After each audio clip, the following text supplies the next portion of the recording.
வணக்கம்.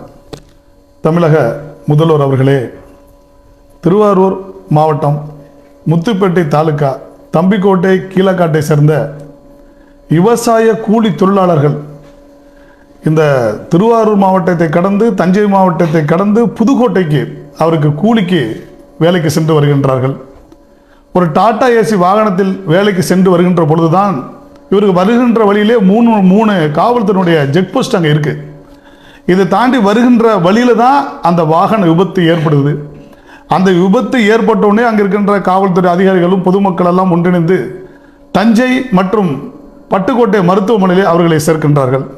அங்கே ஒருவர் இறந்து விடுகின்றார், மற்றவர்களும் பாதிக்கப்பட்டிருக்கின்றார். இந்த தகவல் தாங்களுக்கு கிடைத்தவுடனே அந்த இறந்து போன குடும்பத்திற்கு 3 லட்சம் ரூபாய் நிதியையும் மற்ற பாதிக்கப்பட்டவர்களுக்கும் உடனடியாக 50,000 நிதியை வழங்க தாங்கள் உத்தரவிட்டீர்கள், வரவேற்கின்றோம். ஆனால் அதே நேரத்தில் சாராயத்தை குடிச்சிட்டு செத்து போன குடும்பத்திற்கு 10 லட்சம் ரூபாய் நீங்கள் நிதியை வழங்கியிருக்கீங்க, வரவேற்கின்றோம். காரணம், அந்த பகுதியில் இருக்கின்ற சட்டமன்ற பாராளுமன்ற அந்த மாவட்டத்தினுடைய ஆட்சி தலைவர்கள் உங்களிடம் கோரிக்கையை முன்வைத்திருப்பார்கள். அந்த அடிப்படையில் நீங்கள் வழங்கியிருக்கின்றீர்கள், மகிழ்ச்சி. அதே நேரத்தில் ரெட் அலர்ட் கொடுத்துருக்காங்க. வங்கக்கடலில் புயல், இந்த காத்தையும் மழையும் பொருட்படுத்தாமல் ஒரு டாடா ஏசி வாகனத்தில் விவசாய கூலி தொழிலாளர்கள் வேலைக்கு 100க்கு 200க்கு 300க்கு 500க்கு கஷ்டப்படுற கூலி விவசாய தொழிலாளர்கள் வந்த வாகனம் விபத்து ஏற்பட்டுட்டு இறந்துட்டாங்கன்னு சொல்லி அந்த பகுதியில் இருக்கின்ற சட்டமன்ற பாராளுமன்ற இந்த மாவட்ட ஆட்சித்தலைவர்கள் உங்களிடம் அந்த கோரிக்கையை முன்வைத்திருந்தால் கண்டிப்பாக இறந்த குடும்பத்திற்கு 10 லட்சம் ரூபாயும் மற்ற காயத்தினுடைய தன்மைக்கு ஏற்ப அந்த நிதியை நீங்கள் வழங்கியிருப்பீர்கள். இந்த விவசாய குடிமக்களுக்காக அங்கு இருக்கின்ற சட்டமன்ற பாராளுமன்ற அங்கு இருக்கின்ற மாவட்ட ஆட்சித்தலைவர்கள் எந்த விதமான கோரிக்கையை முன்வைக்கவில்லை என்பதுதான் எங்களுக்கு வருத்தமான ஒரு நிகழ்வு.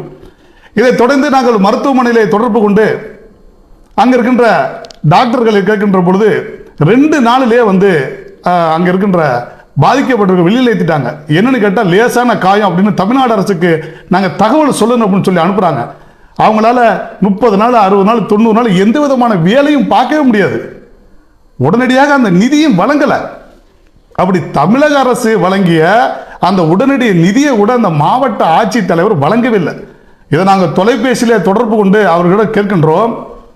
அவங்க சொன்ன பதில் என்ன அப்படின்னா, அதாவது மருத்துவமனையிலிருந்து பாதிக்கப்பட்டாங்க, எந்த அடிப்படையில் பாதிக்கப்பட்டிருக்காங்கிற ஒரு தகவல் எங்களுக்கு வரல, அதற்கு வந்த பிறகுதான் அந்த நிதியை நாங்கள் வழங்குவோம் சொல்லி ஒரு மாவட்ட ஆட்சித்தலைவர் ஒரு பொறுப்பற்ற தன்மையில் அவங்க பதில சொன்னாங்க. நாங்கள் கேட்குறோம், முதலமைச்சர் அவர்களும் திட்டத்தை அறிவித்து விட்டார். அந்த திட்டத்தின் அடிப்படையில் அந்த மக்களை சந்தித்து அந்த நிதி அவர்கள் வழங்கியிருக்க வேண்டும். ஏன் வழங்கவில்லைன்னா, பெரும்பான்மை திருவாரூர் மாவட்டத்தில் இருக்கின்ற விவசாய கூலி தொழிலாளர்கள் பட்டியலினத்தை சார்ந்த தேவேந்திர குல வேளாளர்கள். இந்த சமூகம் அரசியல் அனாதையற்ற சமூகங்களாக வாழ்ந்து கொண்டிருக்கின்றார்கள். கேட்பதற்கு அங்கே ஆள் இல்லை. அதனால அந்த மாவட்ட ஆட்சித்தலைவர் சாதி வெறியோட அங்க இருக்க அவர் கீழே இருக்கின்ற வட்டாட்சியாளர்களும் சரி, அங்க இருக்கின்ற விஓ அவங்க சரிவர அவங்க வேலை வாங்கல, சாதி வெறியோட செயல்பட்டு கொண்டு இருக்கின்றாங்க. தமிழக முதல்வர் அவர்களே, உடனடியாக அந்த மாவட்ட ஆட்சித்தலைவர் அங்க இருக்கின்ற அந்த வட்டாட்சியாளர் விஓ இவங்க எல்லாம் உடனடியாக பணியிட நீக்கம் செய்து புதிய ஒரு மாவட்ட ஆட்சித்தலைவரை அங்க நியமிச்சு உடனடியாக அங்க பட்டியல் இனத்தை சார்ந்த அந்த மக்களை விவசாய கூலி மக்களை சந்திச்சு அந்த நிதியை உடனடியாக நீங்க வழங்கணும். அது மட்டுமல்ல, நாங்கள் வளரும் தமிழகம் கட்சியின் சார்பாக ஒரு பெரிய கோரிக்கையை முன்வைக்கின்றோம். சாராயம் குடிச்சிட்டு செத்து போனவங்களுக்கு 10 லட்சம் கொடுத்துறீங்க. வேளாண் குடிமக்களே, விவசாய குடிமக்களே, இந்த மழையும் வெள்ளத்தையும் பொருட்படுத்தாம 100க்கு 200க்கும் கஷ்டப்படுற குடும்பம், அவங்களுக்கு நீங்க 10 லட்சம் ரூபாய் இறந்து போனவங்களுக்கு நிதியையும் பாதிக்கப்பட்ட அந்த காயத்தோட தன்மையின் அடிப்படையில் 5 லட்சம் ரூபாய் நிதியையும் உடனடி நிவாரணமாக அந்த 50,000 ரூபாயை தாங்கள் வழங்க வேண்டும் என்று வளரும் தமிழகம் கட்சியின் சார்பாக கோரிக்கை முன்வைத்து வைக்கின்றோம். வழங்கப்படாத பட்சத்தில் ஒட்டுமொத்த விவசாய கூலிகளை ஒன்று திரட்டி திருவாரூரில் மாபெரும் போராட்டத்தை வளரும் தமிழக கட்சி முன்னெடுக்கும் என்பதை இந்த நேரத்தில் நாங்கள் தெரிவித்துக் கொள்கின்றோம்.